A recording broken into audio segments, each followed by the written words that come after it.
Nous aimons, nous les croyants, nous aimons chanter, même si on ne sait pas toujours bien chanter, mais c'est pas grave. On aime chanter, de beaux chants, hein, parce que ça nous fait du bien. Parce qu'on dit, vous savez, quand on commence à dire Dieu est grand, Dieu est bon, alors nos yeux commencent à s'ouvrir sur la grandeur de Dieu, sur la bonté de Dieu. Parfois, on s'empoisonne avec du poison qui sort de notre propre bouche. Vous savez, je connais des gens qui vivent dans l'amertume, dans la rancune, dans la haine, dans la colère, et qui s'empoisonnent eux-mêmes avec des paroles mauvaises, le mensonge, la violence, etc., le péché. Mais lorsque un être humain commence à se tourner vers Dieu, et qu'il commence à parler de la grandeur de Dieu, alors non seulement ce qui sort de la bouche c'est différent, mais même ce qu'il y a dans le cœur, dans la tête, ça devient différent. Et si vous voulez que votre vie change, commencez à parler à Dieu. Commencez à louer Dieu. Commencez à confesser le nom de Jésus. Commencez à réaliser qu'il y a un Dieu qui vous aime. Commencez à réaliser que Jésus est un nom qui est élevé au-dessus de tout autre nom. Commencez à réaliser que s'il y a quelqu'un qui vaut la peine qu'on lui confie notre vie, c'est Jésus. Parce que lui a été jusqu'à donner sa vie pour chacun d'entre nous. C'est le message de l'Évangile. C'est le message de la croix. Et ce soir, j'aimerais vous parler de différents termes, regret, remords, repentance, ou comment s'approcher de Dieu. On pourrait se poser cette question, mais c'est bien beau, vous nous parlez de prière, on peut prier, Dieu peut nous répondre, lire la Bible pour que Dieu nous parle, mais au fait, comment s'approcher de Dieu? Qui peut s'approcher de Dieu? Comment s'approcher de Dieu? Alors on va lire un psaume qui va poser un petit peu la réflexion. Psaume 8, psaume de David. Voici ce que dit David. « Éternel notre Seigneur, que ton nom est magnifique sur toute la terre. Ta majesté s'élève au-dessus des cieux. Par la bouche des enfants et de ceux qui sont à la mamelle, tu as fondé ta gloire pour confondre tes adversaires, pour imposer silence à l'ennemi et au vindicatif.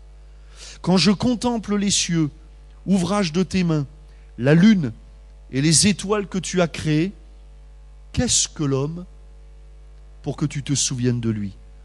Et le Fils de l'homme pour que tu prennes garde à lui? Tu l'as fait de peu inférieur à Dieu et tu l'as couronné de gloire et de magnificence. Lisez bien ça. Ça, c'est un verset qui concerne toutes celles et ceux qui confessent le nom de Jésus. Voilà ce que Dieu veut donner à l'être humain, tous les hommes, nous couronner de gloire et de magnificence. Tu lui as donné la domination sur les œuvres de tes mains. Tu as tout mis sous ses pieds, les brebis comme les bœufs et les animaux des champs, les oiseaux du ciel et les poissons de la mer, tout ce qui parcourt les sentiers des mers. Éternel notre Seigneur, que ton nom est magnifique sur toute la terre. Amen. David, le psalmiste c'est celui qui a écrit les psaumes. Ok? David, donc le psalmiste, celui qui a écrit entre autres ce psaume-là, était un croyant fervent. Un croyant, on dirait aujourd'hui, un croyant pratiquant. Un croyant qui exerce sa foi. Et il passait, surtout avant d'être roi, dans sa jeunesse, David passait beaucoup de temps à garder les animaux dans les prés. Et forcément, quand il gardait les animaux, il y avait beaucoup de temps où il était là simplement à surveiller. Et dans ces moments-là, souvent, il a composé de ce qu'on appelle de ses psaumes, si vous préférez, des poèmes ou des chansons, si vous préférez. Et ces psaumes étaient tous tournés vers Dieu et parlaient de sa relation avec Dieu. Et voilà que dans ce psaume qu'on vient de lire, encore une fois, alors peut-être qu'il a écrit cette chanson, ce psaume, une nuit, parce qu'il regardait la lune et les étoiles, et comme on pourrait, comme ce soir, s'il n'y a pas trop de nuages, mais à Limoges, il n'y a jamais de nuages. C'est rare. Hein? C'est très rare. Bon. Mais on peut regarder, et vous y penserez peut-être ce soir, avant d'aller vous coucher, de regarder la lune, je ne sais pas si on la voit ce soir, de regarder les étoiles. Et voilà que David regarde le ciel, l'immensité du ciel, Et puis il commence à, je sais pas trop ce qui se passe dans sa tête, mais peut-être qu'il commence à regarder la beauté de la lune, à regarder les étoiles, à commencer à compter les étoiles, et puis à voir des tas de choses qui sont magnifiques. Et derrière tout cela, David ne peut s'empêcher de penser, en voyant la création, de penser au Créateur. Et il est en train de contempler une partie de l'univers. Et David n'avait pas la connaissance qu'on a aujourd'hui de l'univers, que chaque étoile c'est un soleil, même parfois plus grand que notre propre soleil, de toutes ces constellations. Tout ça, il y avait pas la même connaissance. Mais en tout cas, rien qu'à regarder le ciel, David voyait là la main de Dieu, la main du Créateur, et de penser que Dieu pouvait s'intéresser à lui. Alors ça, c'est une interrogation. Et David alors pose cette question, mais qu'est-ce que l'homme pour que tu te souviennes de lui? Et David parle en connaissance de cause parce qu'il a une relation étroite avec Dieu. Et il sait, il marche avec Dieu. Et bien des fois dans sa vie, David a pu dire, Seigneur, heureusement que tu as été avec moi, sinon je serais déjà mort. Mais tu as été avec moi. David, lorsqu'il est devenu roi d'Israël, avec ce poste, et même avant d'être roi d'Israël, a eu de nombreux ennemis, de nombreuses oppositions, comme on a, sans être roi forcément, vous et moi, il n'y a pas de roi ici, hein, mais on a des oppositions dans la vie, oui, non? Des problèmes, quoi. Des problèmes. Et David, c'est un homme comme vous, comme moi. David, avec ses problèmes, avec ses difficultés, mais il a vu la main de Dieu. Parce que c'est un homme de foi, un homme de prière. Et il a vu à chaque fois, eh bien oui, que Dieu s'est souvenu de lui. Et donc ce soir-là, cette nuit-là, en regardant les étoiles, il a dû se dire, mais quand même, Dieu, il en a des choses à faire. Entre s'occuper de toutes les planètes et tout, rien que sur la Terre, déjà de s'occuper de tout le monde, ça fait du monde. Et en regardant tout l'univers, à un moment donné, il dit, mais qu'est-ce que l'homme ? Et il pourrait même ramener la question à lui-même, mais qu'est-ce que je suis, moi, pour que tu t'intéresses à moi? Et peut-être que c'est votre question ce soir, après tout. Peut-être que vous posez cette question, mais est-ce que Dieu s'intéresse à moi? Finalement, est-ce que Dieu se soucie de moi? Ou plus simplement, comme le dit David, est-ce que Dieu se souvient de moi? Qu'est-ce que l'homme? Pour que Dieu se souvienne de lui, et le Fils de l'homme, pour que tu prennes garde à lui. Sous-entendu, pour que tu prennes soin de lui, que tu t'y intéresses, non seulement que tu t'en souviennes. Il y a des tas de gens dont on se souvient, mais dont on ne se soucie pas. Vous êtes bien d'accord? Ou je suis le seul? Hein? On connaît des tas de gens. On pourrait dire, ah ouais, tiens, je me souviens d'un tel. Ou quand on regarde des photos ou des vidéos, vous savez, des trucs de famille, des trucs d'amis, tout ça. Waouh, tiens, il y a Lolo, et il y a Lulu. Je m'en souviens. Mais en réalité, ça fait peut-être 10 ans que je lui ai jamais téléphoné. Et puis à vrai dire, je m'en souviens parce que la photo me le remémore. Mais... Et alors David dit, mais qu'est-ce que l'homme déjà pour que tu te souviennes de lui? Déjà. Que Dieu se souvienne de moi. Ça veut dire, Dieu sait comment tu t'appelles. Dieu t'a pas oublié. Dieu te connaît. Mais dans la deuxième question, David, évidemment, en posant la question, il nous donne la réponse aussi. Bien sûr que Dieu se souvient de lui et de nous. Et qu'est-ce que le Fils de l'homme pour que tu prennes garde à lui? Alors ça, c'est autre chose. Se souvenir de quelqu'un, c'est une chose. Mais prendre garde à quelqu'un, c'est autre chose. C'est prendre soin. C'est faire attention. Ça nous parle de protection, ça nous parle de subsistance. Ça nous parle que Dieu veut prendre soin des uns et des autres. Alors, comment nous approcher de Dieu? Alors ce soir, on va voir quelle est la nature de Dieu, quelle est la nature de l'homme, et on va voir ensemble comment nous approcher de Dieu, et même comment recevoir l'approbation et même la bénédiction de Dieu. Si Dieu existe, qui est-il? Et s'il est Dieu, après tout, on peut aussi se poser la question, est-il abordable?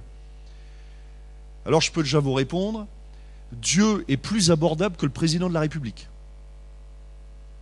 Moi je ne sais pas dans ma vie si j'aurai un jour l'occasion de même serrer la main ou même de croiser le regard du président de la République, mais par la prière, je sais que je croise le regard de Dieu tous les jours. Alors la bonne nouvelle, mais bon, on peut se poser la question, parce qu'il y a comme ça, il y a des gens, de par leur statut, je ne dis pas que c'est de sa faute au président, mais de leur statut, de leur position, qui deviennent inabordables. Prenez des stars de la chanson, des stars du cinéma. Les gars, ils se déplacent, mais parfois c'est inabordable. Quand ils se déplacent, c'est l'hôtel qui se déplace avec eux. On a l'impression que vous avez 50 000 photographes qui sont greffés autour d'eux. Vous voyez? C'est des gens comme inabordables. Je regardais hier là une séance, ou je ne sais plus quand, là, une séance de dédicace d'une artiste anglaise. Les filles, ouais, c'est surtout les filles que ça concerne. Parce que les gars, nous, on reste sereins, nous, c'est pas notre... Nous, ça nous fait pas pareil, nous, on reste maîtres de nous-mêmes. Bon, c'est pas pareil.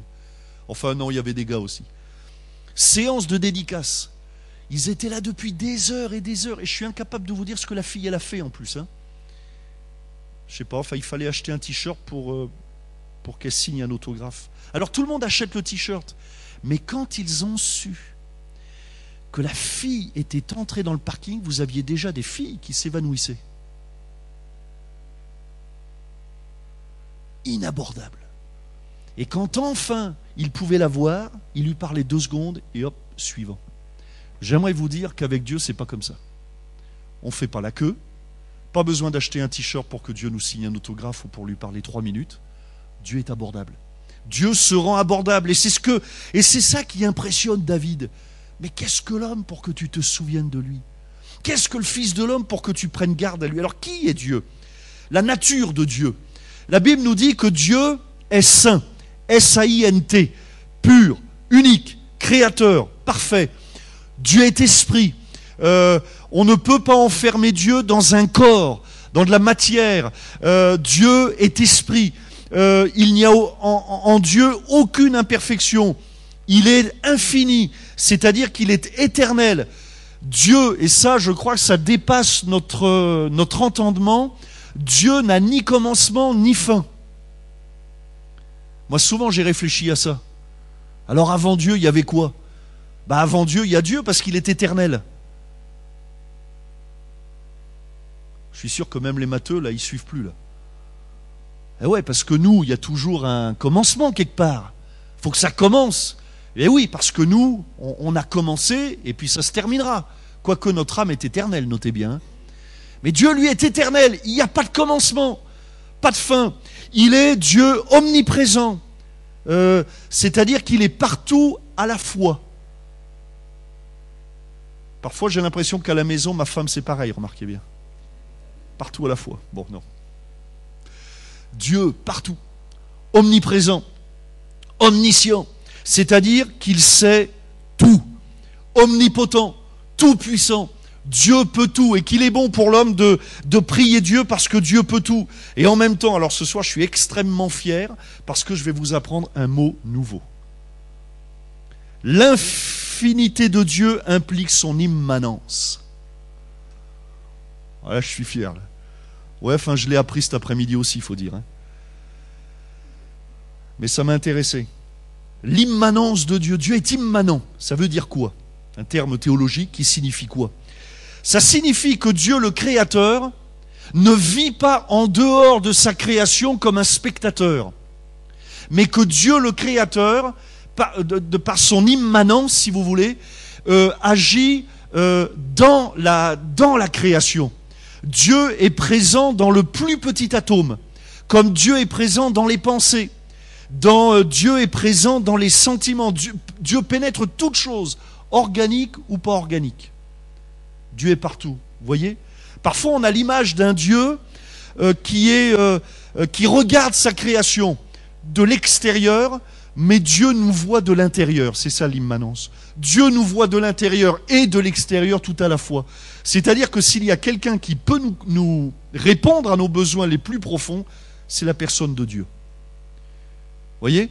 Parfois, on a le sentiment, c'est l'image qu'on a de Dieu, que Dieu voit les choses de l'extérieur, mais Dieu voit tout. L'intérieur et l'extérieur. Moi, je ne vois que l'extérieur. Je vois vos visages. Bon, c'est tout ce que je peux voir. Mais Dieu voit l'intérieur et même va jusqu'au plus profond de nos pensées. Dieu voit tout. Dieu voit nos sentiments et il est saint. Dieu est saint. Et la sainteté va avec sa puissance, sa gloire, sa majesté, sa pureté. C'est Ésaïe 6, le prophète Ésaïe a vécu cette expérience. Et voici ce que nous dit Ésaïe 6. L'année de la mort du roi Osias, c'est Ésaïe qui parle, hein. Je vis le Seigneur assis sur un trône très élevé, et les pans de sa robe remplissaient le temple. Vous imaginez? Essayons d'imaginer cette vision, hein. Des séraphins, c'est-à-dire des anges, se tenaient au-dessus de lui. Ils avaient chacun 6 ailes, version précise, hein, 2 dont ils se couvraient la face, 2 dont ils se couvraient les pieds, et 2 dont ils se servaient pour voler. Ils criaient l'un à l'autre et disaient « Saint, Saint, Saint est l'Éternel des armées, toute la terre est pleine de sa gloire. » Les portes furent ébranlées dans leur fondement par la voix qui retentissait, et la maison se remplit de fumée. Et regardez la réaction d'Ésaïe. Alors je dis, malheur à moi, je suis perdu, car je suis un homme dont les lèvres sont impures. J'habite au milieu d'un peuple dont les lèvres sont impures. Et mes yeux ont vu le roi, l'Éternel des armées. Mais l'un des séraphins vola vers moi, tenant à la main une pierre ardente qu'il avait prise sur l'autel avec des pincettes. Il en toucha ma bouche et dit, ceci a touché tes lèvres, ton iniquité est enlevée et ton péché est expié. Amen. La nature de Dieu. Lorsqu'Ésaïe, donc à l'année de la mort du roi Osias, a eu la révélation de Dieu, Dieu a certainement voulu marquer son serviteur, et voilà qu'Ésaïe, l'homme de Dieu, voit Dieu. Et il est tellement impressionné par la sainteté de Dieu, qu'il en voit, en même temps qu'il voit la sainteté de Dieu, il voit son état de pécheur. C'est comme le matin, vous savez, on a le même choc le matin quand on se lève. Vous savez ? Le matin, on se lève, tout va bien. Jusqu'au moment où on pénètre dans la salle de bain, où il y a ça ressemble à une fenêtre, mais on appelle ça un miroir. Et là, on allume la lumière et on découvre. Oh, l'horreur. Je parle pour moi, hein. Je sais que vous levez, vous êtes rasé, parfumé et tout, dès le matin. Comme dans les films, ça, ils sont maquillés dès le matin. Bon. Eh bien, c'est ça. Il voit Dieu dans sa splendeur, dans sa gloire. Et là, au même moment, il dit, mais moi, je peux pas. Et la question est là. Mais comment je peux m'approcher de Dieu? Dieu est saint. Voilà la nature de Dieu. Parlons maintenant de la nature de l'homme. La nature de l'homme. Qu'est-ce que l'homme? Comment il est, l'homme? Ben, l'homme, allez, entre nous soit dit, il n'est pas terrible. Quand je dis l'homme, la femme avec, hein. Je voyais les dames là qui commençaient à sourire. Tout le monde. Nature de l'homme, ben, pas terrible. Soyons honnêtes. Pas terrible. Imperfection, infidélité, magouille, mensonge, égoïsme, égocentrisme, colère, violence. Oui? On parle des mêmes? On est sur la même planète? Bon. Et la Bible en parle aussi du cœur de l'homme, pécheur. La Bible dit que l'homme est pécheur, ça englobe tout. C'est-à-dire imparfait, rebelle, orgueilleux, un cœur tortueux. D'ailleurs, quand on regarde à quoi ressemble notre cerveau, c'est sûr, c'est tortueux. On est compliqué quand même, vous trouvez pas? On est compliqué. Genèse chapitre 8, verset 21, l'Éternel sentit une odeur agréable. Et l'Éternel dit en son cœur, je ne maudirai plus la terre à cause de l'homme. Regardez ce que Dieu dit, parce que les pensées du cœur de l'homme sont mauvaises dès sa jeunesse. Dès sa jeunesse. Et je ne frapperai plus tout ce qui est vivant comme je l'ai fait. La Bible dit, et c'est Dieu qui le déclare, mais l'homme est mauvais. Les pensées du cœur de l'homme sont mauvaises dès sa jeunesse. Il y en a qui ont des enfants, qui ont eu des enfants. Avez-vous appris à vos enfants à faire des bêtises? S'il y en a qui disent oui, c'est relation d'aide, tout de suite auprès du pasteur Alain Guedu. On ne leur a pas appris. Quand même extraordinaire. Regardez, rien que les bébés. Les bébés. C'est incroyable un bébé. Normalement, un bébé, moi quand parce que j'avais acheté tous les bouquins moi pour lire comment ça marche un bébé, qu'est-ce qu'il doit penser, vous voyez, jour par jour, heure par heure. Bon, Et normalement, un bébé pleure quand il a faim, quand il a soif, quand il est sale. Mais ce que je ne savais pas, c'est qu'il y a aussi une quatrième raison. Il pleure pour pleurer.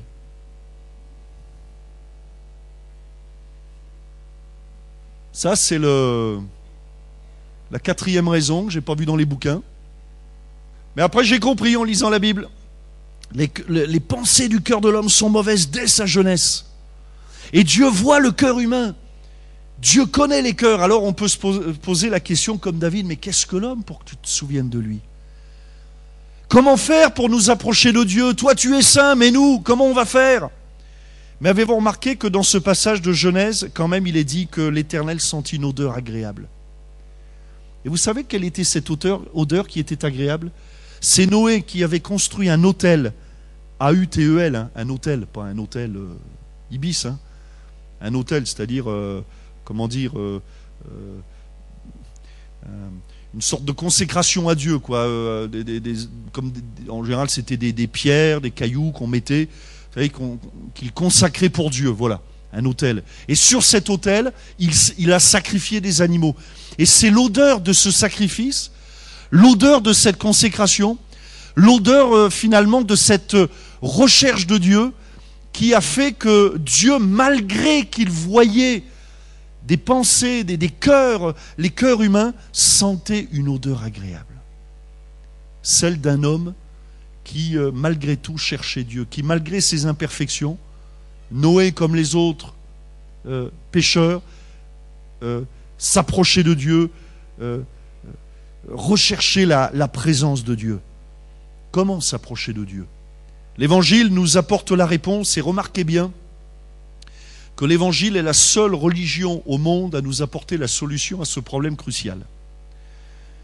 Dans toutes les religions du monde, nous trouvons un Dieu qui est saint et un homme qui est pécheur.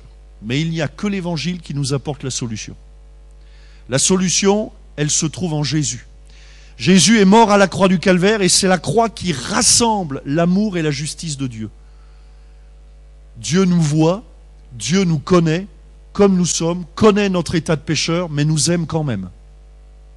Voilà. Dieu nous aime quand même. Et on aurait beau faire et dire que Dieu nous aimera quand même. Et Dieu nous aimera toujours. Et pour que nous puissions nous approcher de Dieu, c'est Dieu qui a envoyé Jésus mourir à notre place, prendre la peine que nous méritions, qui a pris la condamnation que nous méritions pour que nous, on en soit délivrés. Ça va? Jésus a été fait péché afin que nous, pécheurs, on devienne justice. Voilà, on soit justifiés. À la croix, le pécheur est pardonné, gracié, sauvé. Alors comment faire pour s'approcher de Dieu? Jésus a tout accompli à la croix du Calvaire. Et là, j'aimerais vous parler de regret, de remords, mais surtout de repentance. Un jour, une dame visitait des détenus. Et elle tombe sur un détenu, un homme en prison donc, et elle pose cette question à cet homme en prison, « Mais qu'est-ce que vous avez fait pour être là ?» Et l'homme répondit, « Oh, ne m'en parlez pas. Tout ça pour avoir cambriolé une maison. C'est bien ma faute à moi, cette histoire. » Et la femme de lui dire, « Ah, bien sûr, vous en éprouvez du regret. » Et l'homme de lui répondre, « Non, c'est pas ça. Là où je m'en veux, c'est d'avoir marché sur la queue du chat, qui a miaulé, et qui a tellement miaulé que je me suis fait pincer. » Vous avez compris? C'est-à-dire que cet homme, il regrettait ce qu'il avait fait, mais il n'était pas repentant. Vous voyez la différence? Le regret, c'est je regrette à cause des conséquences de ce que j'ai fait. Je regrette, là, il regrettait parce qu'il s'était fait pincer. Mais ce regret-là faisait de cet homme un récidiviste. J'imagine que dès qu'il sortirait de prison, je pense qu'il avait qu'une envie, c'était de recommencer sans marcher sur la queue du chat. Le regret. Je regrette, mais je regrette pas parce que j'ai fait du mal à quelqu'un, je regrette parce que ça me tombe dessus aujourd'hui. Je regrette d'avoir volé, pas parce que j'ai volé, mais parce que je me retrouve en prison. C'est ça le regret. Je regrette de ce que j'ai fait, mais sans réaliser le mal et sans réaliser non plus le péché par rapport à Dieu. Le remords, c'est plus profond. Le remords, c'est un reproche violent que l'on se fait, plus profond. Le remords, c'est ce qui alimente la culpabilité. Ce qui nourrit cette culpabilité, j'ai du remords. Et le mot remords, dans l'étymologie, s'attache au souvenir, se remémorer. Je me souviens, j'oublie pas. Et le remords est destructeur. C'est le remords qui a amené Judas au suicide. C'est pas de la repentance. Le regret, c'est je réalise pas que j'ai fait du mal. Je réalise que j'aurais pas dû marcher sur la queue du chat. Le remords, je ne m'en sors pas. Le remords m'empêchera de voir le Sauveur. La repentance, c'est... quelqu'un a dit, le regret est stérile, le remords est destructeur, seule la repentance est salutaire. La repentance, c'est réaliser que j'ai mal fait, comme le fils prodigue. Vous savez, ce fils prodigue qui a vécu loin de son père, qui a attristé son père, qui est parti, qui a vécu dans la débauche et qui revient en disant « J'ai péché contre le ciel et contre toi ». Il ne fait pas que regretter son ancienne vie, mais il réalise qu'il a fait du mal. Il réalise qu'il était dans le péché, dans l'erreur. Il y a du regret, mais il n'y a pas que du regret. Il y a du remords, mais il n'y a pas que du remords. Il y a cette profonde repentance qui le ramène dans la maison de son père. Le fils prodigue, lui, ne s'est pas pendu, ne s'est pas laissé détruire par le regret ou le remords, mais la repentance a fait qu'il est revenu. J'ai péché contre le ciel et contre toi. C'est-à-dire, je réalise que j'ai échoué. Je réalise que j'ai désobéi à Dieu et que j'ai fait du mal aux autres. Alors ce fils prodigue, par cette repentance, a quitté son ancien patron, le fameux maître des cochons, là. Il l'a quitté. Il a démissionné. Et c'est ça la repentance. La repentance nous amène à la conversion. La repentance, nous amène à abandonner notre ancienne vie, notre ancienne manière de vivre. Nous avons connu avec Marie un homme qu'on a baptisé à Abbeville. Et alors cet homme, je crois que j'en ai déjà parlé, mais c'est pas grave. Cet homme, il travaillait sur les chantiers, vous savez, d'autoroute. Alors il vivait 3 mois là, 6 mois ailleurs, etc. Et donc là, il était à Abbeville, il s'est converti à Abbeville, on l'a baptisé, puis après il est reparti. Mais il a mis sa vie en règle, parce que ce qu'il faisait sur les chantiers, c'est qu'il en profitait pour voler tout ce qu'il y avait. Et la première fois qu'on a été le visiter, il vivait dans une caravane, et je me souviens, la première fois, il me montrait, tiens, ça c'est la cafetière que j'ai volée, ça c'est le micro-ondes, ça aussi on l'a volé, d'ailleurs c'est pour ça qu'on a 3 micro-ondes, il y avait 2 télés. Bon, il volait quoi, il volait. Il s'est converti. Et la fois d'après, quand on est allé le voir, il m'avait dit, j'ai tout fait pour rendre ce que j'ai volé, ce que j'ai volé à ceux à qui je l'avais volé. Et c'est pas facile parce qu'il voyageait beaucoup. Pas facile.